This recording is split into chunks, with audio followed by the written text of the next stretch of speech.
The movie opens on a rainy night as people make their way to their homes from work for a long weekend. In one such office, Jennifer struggles to write an email to her ex-fiancé to let him know that she will be flying to New York to be together with him for Valentine's Day. She wants to work on their relationship and see where things go, but then decides against it and leaves the message unsent. She gathers her things and gets into the elevator. Meanwhile, in the same office but different floor, Guy struggles around in the restroom and ends up spraying water all over his pants. He then tries to dry it out under the hand drying machine, ridiculously doing pelvic rolls under it. Once done, he grabs his belongings and makes his way to the elevator, but nearly misses it when he walks away, searching for the signal on his phone. He calls out to hold the door, and Jennifer does.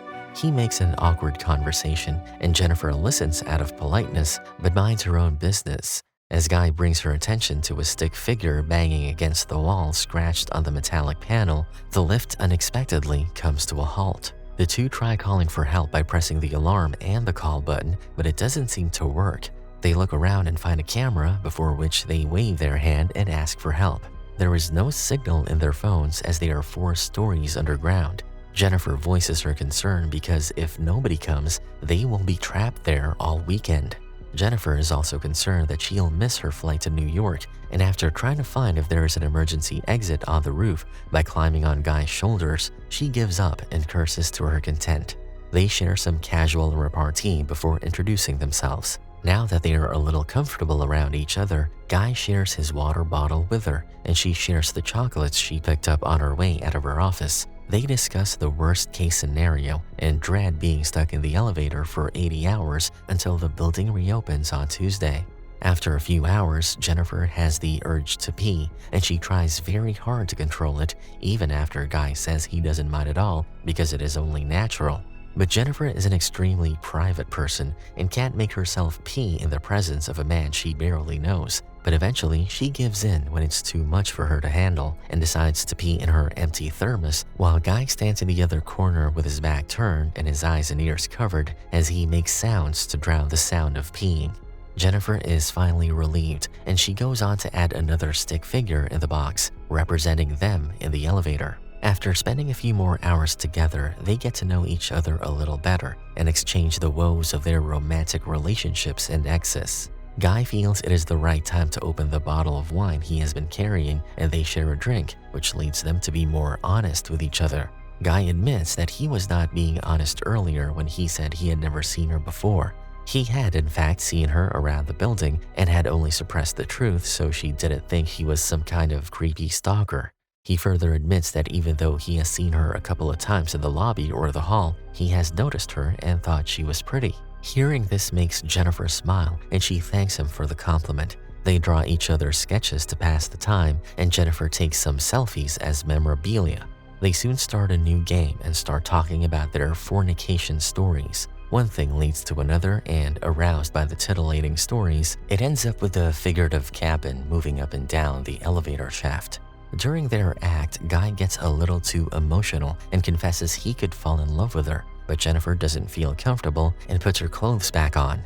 She is upfront and honest about her feelings and tells him that their hookup is a casual way of passing the time with no strings attached because she loves her ex-fiancé and will work to make things right between the two once she gets out of the elevator. Yeah, that made perfect sense. Guy gets visibly upset and starts talking about them being bound by fate considering the circumstances. Suddenly, Guy displays a sinister look and starts revealing things that send a chill down Jennifer's spine. As it turns out, Guy is indeed Jennifer's stalker, who orchestrated the whole situation so he could force her to get to know of his existence. Things take a creepier turn when he shows her the videos of her he has on his phone that he took to stalk her every single day of work. He reveals he is one of the building's security guards and has had a key to start the elevator all this time. He allows her to get out and starts the elevator, but judgment seems to cloud Jennifer's mind because she starts yelling that she'll call the cops on him as soon as she gets out. Of course, a stalker wouldn't let that happen and stops the elevator, but Jennifer leaps to snatch the key, and they get into a physical altercation that destroys the key in the process, actually trapping them in the elevator till Tuesday. Enraged, Jennifer blames Guy and strikes him with her heeled boots. leaving him bloody-faced and unconscious. Jennifer freaks out and checks on him, but it turns out that he is pretending to be unconscious, and as soon as she comes closer to him, he slams her head hard on the floor, making her lose consciousness. When she gains consciousness, she finds Guy sitting on the other side of the floor, murmuring about how they've had an entire relationship in that tiny room. He also says that he'll have to kill her rather than go back to prison. His psychopathic temperament comes out when Jennifer accuses him of kidnapping her, and he starts slamming on the elevator door till he feels better after releasing his rage, and abruptly proposes they should open gifts, referring to the gift pack Jennifer had intended to give to her ex-fiancé. He rips open the box with a shirt in it and wears it, pretending as if he received the gift. He makes Jennifer open the second box with a fancy set of cigars, a cigar cutter, and a lighter. He immediately lights one, and his behavior turns even more psychotic. But suddenly his demeanor changes, and he starts apologizing to Jennifer for scaring her.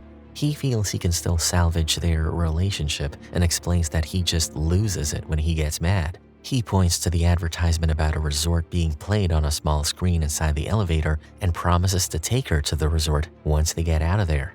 He notices one of the panels of the elevator roof doesn't have screws, so he climbs up after breaking the glass covering the fluorescent light and uses the thermos to remove the panel. He proposes to get out of the space and start the elevator so he can get her out as well. But Jennifer convinces him to boost her up instead, and as soon as she gets out, she shows that she hasn't learned her lesson and makes her intentions of not coming back to help him very clear before she even gets to safety and starts climbing the stairs to reach the door that will take her to her freedom.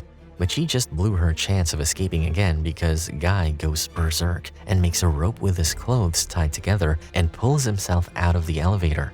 He then chases Jennifer, who is so close to opening the door, but he pulls on her as he jumps, leading to them falling into the elevator again after breaking through the roof.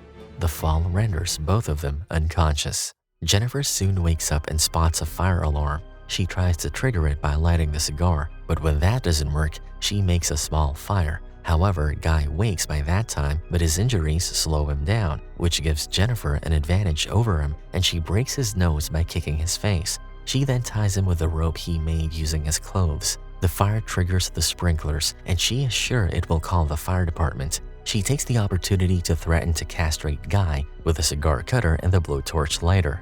Guy lets out a scream, and everything goes blank. He's then seen crying and thanking Jennifer for sparing him and his dangly bits. He is legitimately scared, and Jennifer takes the opportunity to get a confession out of him and record it so she can show it to the cops and get him arrested for what he did to her. Guy admits to everything he has done and also reveals that his real name is John Deakins.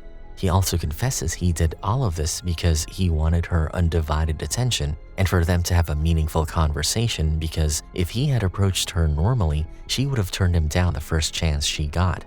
He didn't used to be a security guard but was once a big shot at a company. The explicit story he told her earlier about sleeping with a coworker was true, and they were driving that night drunk when he flipped his car, and the woman died in that accident terribly while he got away with a bump on his head.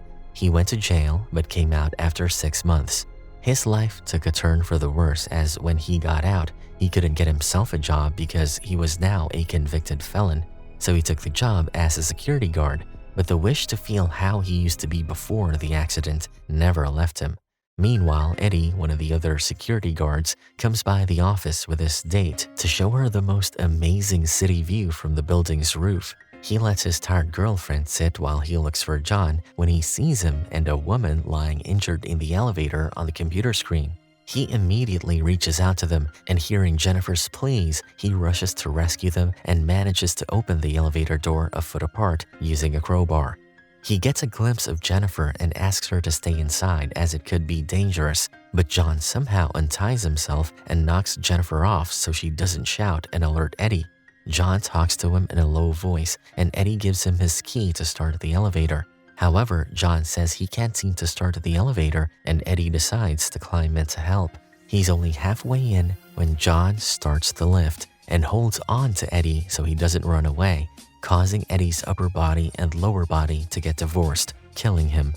Jennifer, who is awake by that time, witnesses everything and is horrified before John hits her hard on the head, knocking her out, and carries her to put her away in the trunk of his car.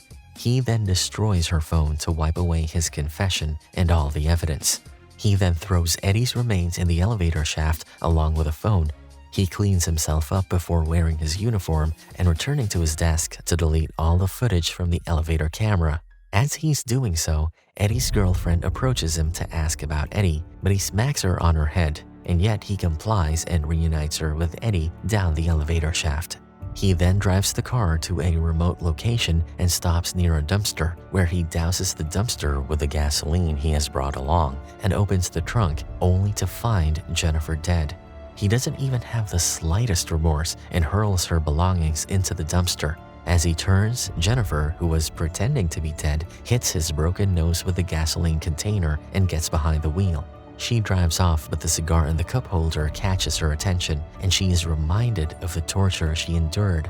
Enraged, she reverses the car to run him over, but John gets into the dumpster to avoid being crushed.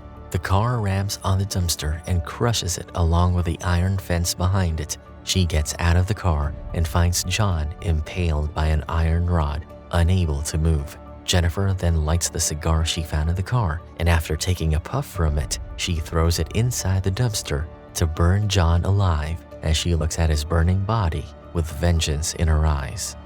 And that's a wrap for this movie recap. Thanks for watching.